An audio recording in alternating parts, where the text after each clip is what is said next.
I want to return to politics for a moment to check in on the campaign promises made by Democratic Governor Jared Polis. He's giving his second State of the State address tomorrow.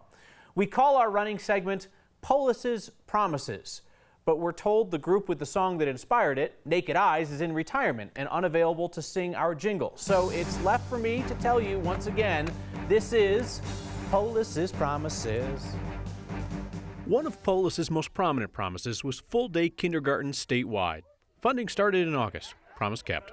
Polis promised to increase regulations on the oil and gas industry. He did. Signed the most sweeping rules for the energy industry in Colorado in decades. It's a promise kept. Polis promised to reduce health care costs. He started the Office of Saving People Money on Health Care, which doesn't save anyone breath and doesn't save any money unless the legislature acts on its recommendations. But he also worked with the Trump administration to create a money-saving reinsurance program. So we'll call it a promise kept. Polis promised reform of the Taxpayer Bill of Rights. That hasn't happened yet. He promised action on college funding. Not yet. And his promises on renewable energy are still a work in progress as he reaches the quarter pole of his first term in office.